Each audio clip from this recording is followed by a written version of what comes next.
Hola, mi nombre es Luis. Y en esta ocasión, voy a hacerte una pregunta. ¿Piensas que en la sociedad actual, está todo bien? Si todavía estás pensando la respuesta, ya me has contestado. En este video te voy a enseñar qué es ser rico, cómo puedes hacerte rico y por qué debes ser rico, y te adelanto que esto es pura supervivencia. Vamos entonces. Normalmente la gente pobre, juega al juego del dinero a la defensiva en lugar de a la ofensiva. Déjame preguntarte una cosa, si tuvieses que jugar a cualquier deporte estrictamente a la defensiva, ¿cuáles son las probabilidades que tendrías de ganar ese juego? Contestaré por ti. Escasas o nulas. Sin embargo, así es exactamente como juega la mayoría de las personas al juego del dinero. Su principal preocupación es la supervivencia y la seguridad, en lugar de crear riqueza y abundancia. Así pues, ¿cuál es tu meta? ¿Cuál es tu objetivo? ¿Cuál es su verdadera intención? La meta de una persona exitosa es tener dinero y riqueza en abundancia, no solo algo de dinero para ir tirando, sino montones de dinero. ¿Y cuál es la gran meta de la gente mediocre, de la gente pobre?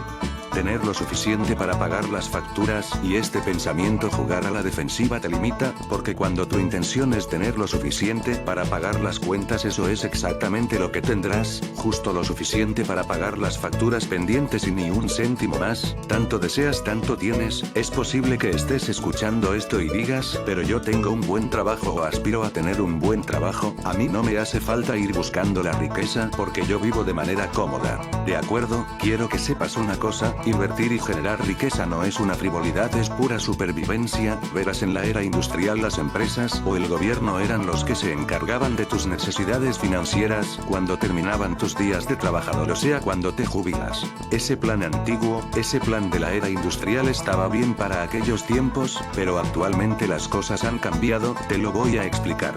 Mira, esto es una pirámide de población completamente sana, es una pirámide completamente proporcional. Una pirámide de población sana quiere decir que hay más gente en la base trabajando que en la parte de arriba. La base representa a las personas jóvenes, niños y personas en edad de trabajar, y la parte de arriba representa a personas que están cobrando una prestación, una jubilación. Ok, entonces, tienen que haber más personas que estén trabajando, que estén cotizando, y menos personas que reciben la pensión. ¿Tiene sentido? No, porque las pensiones salen de los impuestos que pagamos todos. Sin embargo, esta es la pirámide de población de latinoamericanos y de otros países. Es una pirámide completamente desproporcional, tiene forma como de hongo. Esta pirámide poblacional da miedo, quiero decir que es imposible sostener un país en el que hay más jubilados que personas que están trabajando, y a esto le sumamos otro problema, el cual es la esperanza de vida la ha bajado, y si ahora tienes personas que viven hasta los 95 o incluso 100 años tranquilamente, ¿qué nos deparará en el futuro de aquí a 2030? También es cierto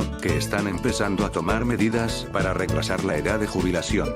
Y por otro lado, en muchos países no hay trabajo. Ahora tenemos la paradoja, la cual es que te vas a jubilar más tarde y encima no hay trabajo, y me refiero al trabajo de calidad, el cual en muchos países ya no existe. Bueno, volvemos a la era industrial. ¿Cuántas veces has oído historias de una persona que entraba de operador a una empresa y luego acababa dirigiendo la empresa? Antes había una promoción real, te trataban bien, pero ahora, eso ha cambiado bastante. Por ejemplo, contratos con 14 pagas al año, 30 días de vacaciones y un salario decente, pero estos tipos de condiciones están en peligro de extinción.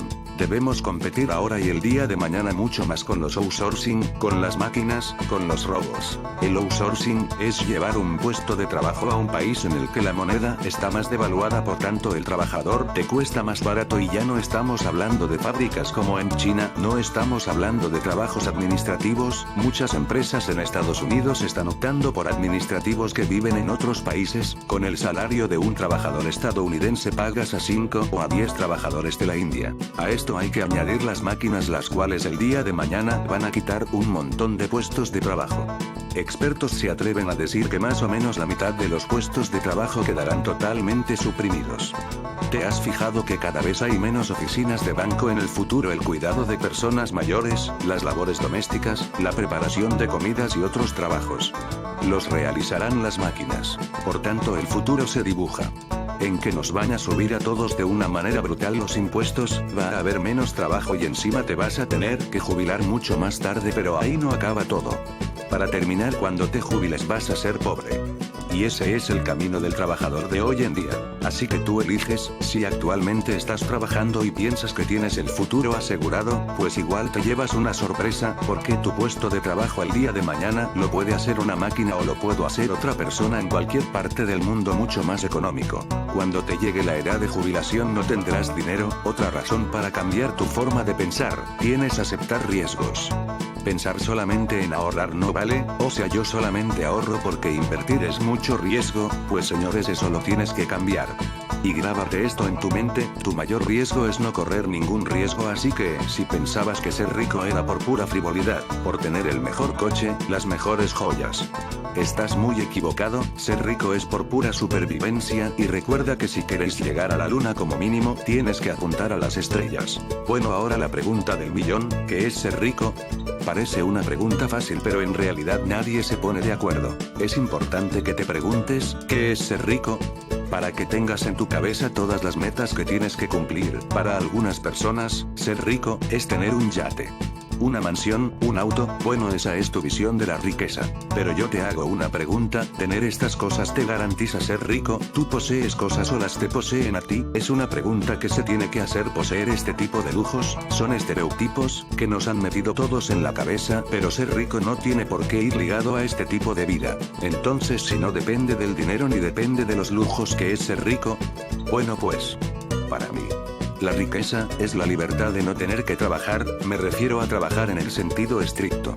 8 a 10 horas al día, ser esclavo del despertador y de jefes mediocres. Si no tienes que depender de eso, para vivir eres rico, eres libre financieramente. Pero dentro de la libertad financiera hay diferentes escalas. Vale, ¿y cómo podemos medir la riqueza de estas personas que son libres financieramente? Pues muy sencillo, tienes que hacerte las siguientes preguntas. Si dejaras de trabajar, ¿por cuánto tiempo podrías sobrevivir? Quiero decir, con tus dividendos, con tus acciones, con tus alquileres, con todo lo que tienes, con tu estilo de vida actual sin bajar un solo céntimo. Hay personas que pueden vivir un año, otras 10 años y la mayoría solamente un mes. Por tanto, si tenemos que medir su riqueza, no la tienen. Pongo un ejemplo.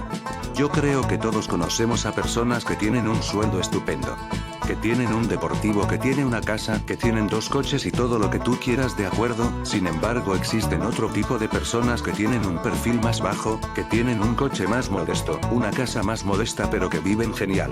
La primera persona posiblemente tenga un puesto de directivo y gane muy bien, un puesto en el que tiene que trabajar y trabajar mucho, además tiene que aparentar un estatus, proyectar una imagen de éxito, y sin embargo la otra persona no debe, no es esclava de ese tipo de imagen, pues lleva un perfil más bajo pero vive bien. La pregunta es, si damos 100.000 soles a cada persona, ¿qué pasaría? Pues muy sencillo, la persona que tiene el perfil más bajo sobreviviría muchos más años con ese dinero sin bajar su calidad de vida. Sin embargo, la otra persona que tiene todas esas casas, si le damos 100.000 soles podría sobrevivir mucho menos tiempo, estimó que meses como mucho. Por tanto, el primer ejemplo quiere parecer rico, y eso es lo que hacen muchas personas mediocres. Intentar parecer ser rico, mientras la persona con el perfil más bajo quiere ser rico, se compromete a ser rico y no se anda con tonterías. Esta persona posee cosas y a la primera persona las cosas lo poseen a él.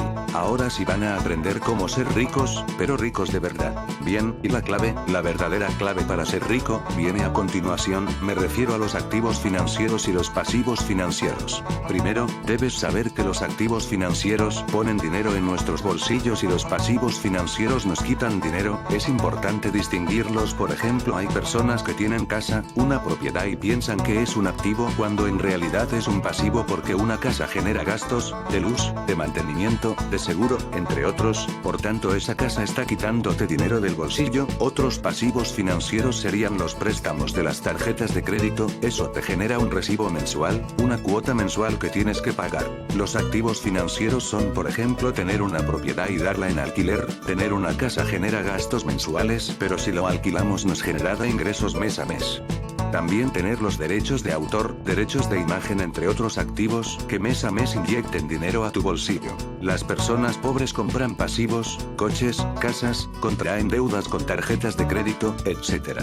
Sin embargo, las personas de éxito o las personas ricas compran activos que les ponen dinero en sus bolsillos. Esa es la clave. la verdadera clave, y quiero que este concepto lo entiendas bien. Si quieres ser ricos tienes que aprender a leer, pero aprender a leer de una manera muy especial. Tienes que aprender a leer estados financieros. Simplemente viendo el estado financiero de una persona, tienes que saber si es rica o pobre. Por un lado tenemos los ingresos, el sueldo de una persona se considera un ingreso. Por otro lado tenemos los gastos, todo lo que nos quita dinero. Aquí tenemos los activos que pueden ser acciones, propiedades, ser derechos de autor, los alquileres que nos generen nuestras propiedades. Todo esto iría a la parte de los ingresos. Vale, en resumidas cuentas, los activos nutren a los ingresos y los pasivos nutren a los gastos. ¿Y cuál es la diferencia entre una persona rica y una persona pobre? Bien, la persona pobre utiliza su sueldo porque suelen tener solamente una única vía de ingresos para pagar los gastos que generan sus pasivos. Sin embargo, las personas ricas, las personas de éxito, carecen de sueldo, no tienen sueldo, pero tienen muchas vías de ingresos, generado por los activos, o sea, los activos generan todos los ingresos que tienen. Esa es la diferencia entre una persona rica y una persona pobre. Bien, ¿y cuál es la clave de los activos financieros y de los pasivos financieros? En esta vida puedes tenerlo todo. Y no debes limitarte nunca mentalmente, nunca. Y para conseguir todos nuestros objetivos, todas nuestras metas, siempre tiene que existir un balance entre nuestros activos y nuestros pasivos. Vamos a imaginar un caso hipotético. De acuerdo, vamos a ver el pasivo por excelencia, es cuando alguien tiene un poco de dinero, pues se compra un buen coche, un deportivo. Bueno, pues los gastos de este coche imaginamos que son gasolina, seguros, reparaciones, detrás del préstamo, etc. Vale. Pero es para poner el ejemplo. Bien, imaginamos que los gastos en total son de 500 soles al mes, o pues una persona pobre financiaría todos estos gastos con su sueldo, y al final el sueldo es limitado. Entonces, al final terminarían ahogándose en sus propias deudas. Una persona rica, lo que vamos a hacer nosotros a partir de hoy es equilibrarnos con la parte de los activos. Por ejemplo, imaginamos que tenemos unas acciones y esas acciones reparten un dividendo, y ese dividendo es 100 soles al mes. Por ejemplo, y luego por otro lado tenemos una propiedad pequeña y lo alquilamos por unos 400 soles al mes. Vale, y todos esos ingresos generan unos 500 soles al mes. Como podemos observar, ya existe ese equilibrio entre los 500 soles de gastos mensuales con 500 soles de ingresos mensuales, y señores, esta es la auténtica diferencia entre ricos y pobres, tener un equilibrio entre pasivos y activos. No hay que complicarnos más. Debes comprar cosas que pongan dinero en tus bolsillos, y debes evitar comprar cosas que te quiten dinero, y si las compras tienen que estar balanceadas con un balance de activos y pasivos. Esto es todo de mi parte, los veo en un video más. Sígueme y comparte.